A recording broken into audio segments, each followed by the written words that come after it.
ഓം നമഃശിവായ. നമസ്കാരം. ജ്യോതിഷ നിലയത്തിലേക്ക് എല്ലാവർക്കും സ്വാഗതം.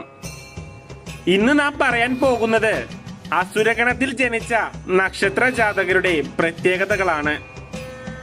ദേവഗണം, മനുഷ്യഗണം, അസുരഗണം എന്നിങ്ങനെ 3 ഗണങ്ങളാണ് ഉള്ളത്. ഓരോ വിഭാഗത്തിലും 9 നക്ഷത്രങ്ങൾ വീതമുണ്ട്. പ്രത്യേക ക്രമത്തിലല്ല ഇവയെ സജ്ജീകരിച്ചിരിക്കുന്നത്. അസുരഗണ നക്ഷത്രങ്ങളെ രാക്ഷസഗണ നക്ഷത്രങ്ങൾ എന്നും പറയാറുണ്ട്. കാർത്തിക, ആയില്യം, മകം, ചിത്തിര, വിശാഖം, തൃക്കേട്ട, മൂലം, അവിട്ടം, ചതയം ഇവ 9 അസുര രാക്ഷസ ഗണത്തിൽ വരുന്ന നാളുകൾ. ദേവഗണ നാളുകൾ സ്വാത്വികരും, മനുഷ്യഗണക്കാർ രാജസന്മാരും, അസുരഗണക്കാർ താമസന്മാരുമാണെന്ന് ചിലർ കരുതാറുണ്ട്. അസുരഗണം എന്ന് കേൾക്കുമ്പോൾ പലർക്കും വിഷമം തോന്നാറുണ്ട്. പക്ഷേ മനുഷ്യന്റെ സ്വഭാവത്തിന് തന്നെ ഇരുണ്ട വശങ്ങൾ കൂടി ചൂണ്ടിക്കാണിക്കാൻ വേണ്ടിയാണ് അസുരഗണം എന്ന ഒരു പേര് വച്ചിരിക്കുന്നത്. അല്ലാതെ അസുരന്റെ ഒരു തായ്വഴിയിൽപ്പെട്ട ഒരു രീതിയിലല്ല ഇങ്ങനെ പേരിട്ടിരിക്കുന്നത്. വെച്ച കാൽ പിറകോട്ടെടുക്കാൻ മടിയുള്ളവരാണ് അസുരഗണക്കാർ. പറഞ്ഞാൽ പറഞ്ഞതു തന്നെ എന്ന് നാം ചിലരെ പറയാറില്ലേ? കരളുറപ്പും മനസ്സുറപ്പും ഏറിയ മനുഷ്യരാണ് അസുരഗണക്കാർ. ഹൃദയ ദൗർബല്യം തീരെ ഇല്ലാത്തവരാണ് ഇവർ. ആദർശത്തെക്കാൾ പ്രായോഗികതയാണ് അവരെ എപ്പോഴും ആകർഷിക്കുന്നത്. അസുരതയെ ഒരു സാധനയായി കരുതുന്നതിൽ തെറ്റില്ല. ഇതൊരു പൊതുവായ ഫലമാണ്. ഓരോരുത്തരുടെയും ജന്മജാതകമനുസരിച്ച് വ്യത്യാസം വരാം. പരാജയങ്ങളിൽ നിന്നും തളർന്നിരിക്കുന്നവരല്ല, പകരം പരാജയങ്ങളിൽ നിന്നും പാഠം ഉൾക്കൊണ്ട് പിഴവുകൾ തിരുത്തി കൂടുതൽ ഊർജ്ജസ്വലരായി പ്രവർത്തിക്കുന്നവരാണ്. ബന്ധുക്കൾ ശത്രുക്കളായി മാറാം. ഒത്തൊരുമയോടെ കഴിഞ്ഞ സുഹൃത്തുക്കൾ പിന്നീട് ശത്രുക്കളായി മാറാം. തനിക്ക് നന്മ ചെയ്യുന്ന ആളുകളെ തിരിച്ചറിയാതെ ദുഷ്ടന്മാരോടും ശത്രുക്കളോടും പെട്ടെന്ന് അടുക്കുന്നവരായിരിക്കും അസുരഗണത്തിൽ ജനിച്ച വ്യക്തികൾ. ഈ നാളുകളിൽ ഉള്ള പലരും കുടുംബത്തിലെയോ സമൂഹത്തിലെയോ നോട്ടപ്പുള്ളികളാവാറുണ്ട്. താൻ പറയുന്നതും ചെയ്യുന്നതും ശരിയാണ് എന്നുള്ള ഒരു മനോഭാവം ഇവർക്ക് എപ്പോഴും ഉണ്ടായിരിക്കും. സ്വതന്ത്രമായി ചിന്തിക്കുവാനും പ്രവർത്തിക്കുവാനുമുള്ള കഴിവുള്ളവരാണിവർ.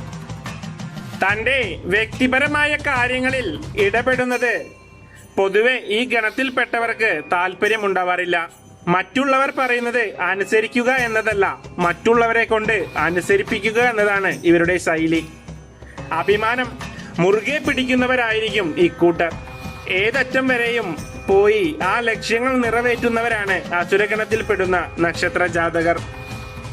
പലതരത്തിലുള്ള ആരോപണങ്ങളും കുറ്റാരോപണങ്ങളും ഇവർക്കെതിരെ ഉണ്ടാവുമെങ്കിലും അതൊക്കെ വകവയ്ക്കാതെ മുൻപോട്ട് പോകുന്നതായിരിക്കും ഈ നാളുകാർ.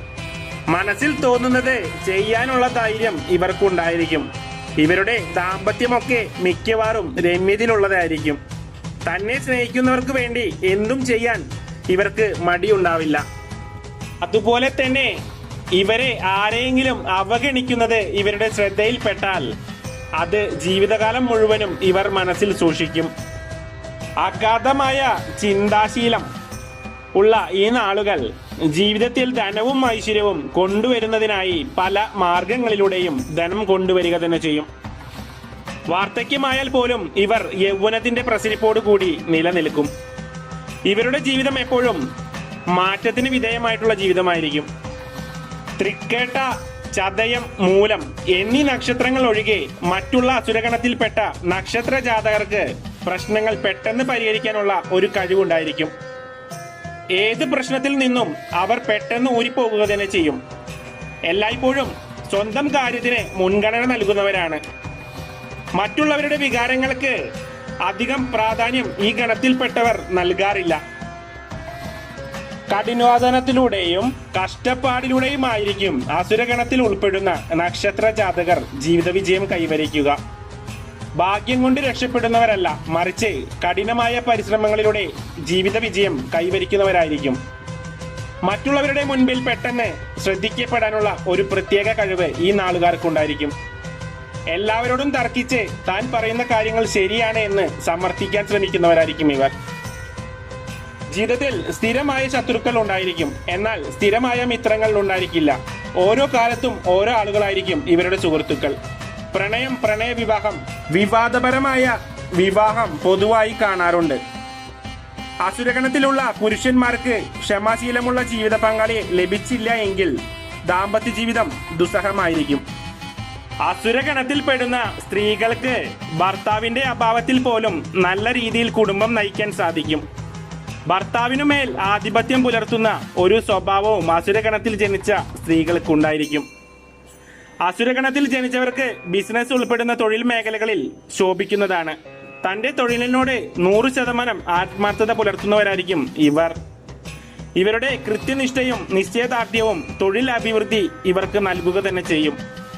പൊതുജനങ്ങളുമായി നല്ല സമ്പർക്കത്തിൽ നിൽക്കുന്നവരും സമൂഹത്തിൽ സൽപ്രവർത്തികൾ ചെയ്യാൻ താല്പര്യപ്പെടുന്നവരുമായിരിക്കും ഇവർ.